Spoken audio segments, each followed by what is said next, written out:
வந்துடுறதா?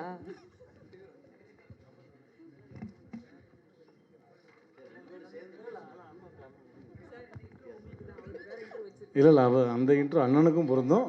தயவு செய்து அண்ணே 2 பேரும் சண்டை விட வேண்டாம் வந்த இடத்துல. இல்லை, அனைவருக்கும் இனிய மாலை வணக்கம். பத்திரிகை தொலைக்காட்சி நண்பர்களுக்கு வணக்கம். முதல்ல இந்த திரைப்படத்தில் என்னுடைய பொண்ணுக்கு ஒரு அற்புதமான வாய்ப்பினை வழங்கிய மாஸ்டருக்கு மிகப்பெரிய நன்றி. குடும்பத்தின் சார்பாக எங்களுடைய நன்றியை தெரிவிச்சுக்கிறோம். பொதுவாக ஒரு விஷயம் பண்ணும்போது கேட்பாங்க, என்ன ப்ரூஃப் வச்சுருக்க, இதை கண்ணால் பார்த்த சாட்சி இருக்கா அப்படின்னு ஏகப்பட்ட ப்ரூஃப் கேட்பாங்க. அந்த மாதிரி இதுக்கப்புறம் ராதிகா மாஸ்டர் எத்தனை படங்கள் எடுத்தாலும் இந்த படம் ஒரு பெரிய ப்ரூஃபாக இருக்கும். நல்லா இருந்துச்சுல்லண்ணே. இப்போ வந்தவொடனே யோசித்தேன், அதனால் இந்த படம் மிகப்பெரிய வெற்றி அடையணும். எனக்கு அழகான லீடு கொடுத்துட்டு போனீங்க. இருந்தாலும் அந்த கொஸ்டின் கவிதா மேடத்தில் தான் கேட்கணும்னு ஆசைப்பட்றேன். கவிதா மேடம் வாங்க மேடம். ஓப்பனிங்கில் நீங்கள் சொன்னீங்க இந்த மாதிரி பெண்களுக்கு முக்கியத்துவம் இல்லைன்னு. அதை நான் அவமதிக்கிறேன். ஏன்னா நாங்கள் எப்பயுமே பெண்களை முன்னிறுத்து அழகு பார்ப்பவர்கள் தான் ஆண்கள். இதுக்கு ஜென்ஸ் எல்லாருமே கைதட்டணும். லேடிஸும் கைதட்டலாம். எந்த துறையில் நாங்கள் உங்களை பின்னோக்கி வச்சுருக்கோம், முன்னாடி இப்போ கூட பாருங்கள், இந்த இடம் கூட ஒரு ப்ரூஃப் தான்.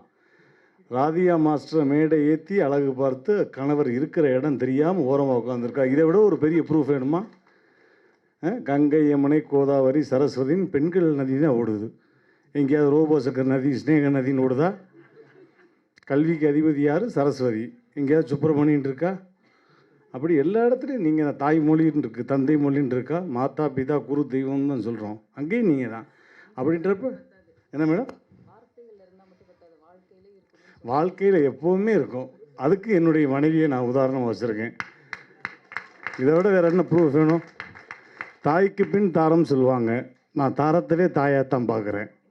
அதனால் அந்த வார்த்தை தவறான வார்த்தை என்பதை இந்த நேரத்தில் நீங்கள் கைதட்டா, ஏன்னா நம்மளை உட்கார வச்சு 1008 கேள்வி கேட்குறாங்க. அப்படின்றப்ப நீங்கள் சொன்னதான், நீங்கள் லீடு கொடுத்ததுனால தான் தம்பி இதை கேள்றேன்னு சொன்னீங்க. அதனால் அந்த கேள்வியை கேட்டேன், ஜஸ்ட் ஃபார் ஃபன்.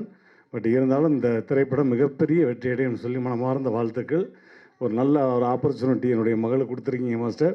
மாஸ்டருடைய சாங்கில் ஒரு 3-4 சாங் பண்ணியிருக்கேன். பட் இருந்தாலும் ஒரு சாங் சோலோ சாங் பண்ணியிருக்கேன்.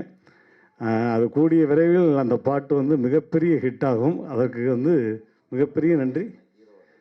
ஹீரோ அது கூடிய விரைவில் எல்லாத்துக்கும் இல்லை கண்டிப்பாக சொல்கிறேண்ணே. இல்லை கண்டிப்பாக சொல்கிறேன். அது எல்லாம் நீங்கள்லாம் ஆசீர்வாதம் பண்ணி, எல்லா பத்திரிகை நண்பர்களும் ஊடக நண்பர்கள் ஆசீர்வாதத்தோடு தான். அப்படி அம்பி படத்தினுடைய பெயர் அம்பி சொல்லிட்டேண்ணே. அம்பி அந்த படத்தினுடைய பேர். அதில் இந்த தம்பி நடித்திருக்கேன். அதனால் அந்த அண்ணன்மார்கள்லாம் மிகப்பெரிய சப்போர்ட் பண்ணணும் அப்படின்றத. ஆஹா, அம்பி நம்பி தங்க கம்பி, இதை விட வேறு என்ன வேணும் மாஸ்டர்? உங்களுக்கு கண்டென்ட் வேணும் வந்ததுலேருந்து நீ போட்டு டார்ச்சர் பண்ணீங்க. ஸ்னேகனா நானும் ரொம்ப நேரம் யோசித்தோம், என்ன பண்ணலாம் ஏது பண்ணலான்னு. அப்புறம் கவிதா மேடத்தை உள்ளே இழுக்கலாமான்னு யோசித்தோம். அவங்களும் ஓகேன்னாங்க. அதனால் அந்த கேள்வி நான் முன்னிறுத்தினேன். நன்றி, thank you, I love you all. நன்றி, முடிச்சுக்கலாம், உட்காரலாம். அடுத்து நாம் பேச அழைக்கிறோம், காதல் வரிகளும் கமலின் மொழிகளும் புரிந்தவர் மைய கவிஞர் பாடலாசிரியர் ஸ்னேகன் அவர்களை பேச அழைக்கிறோம். இப்போ வரலாம்.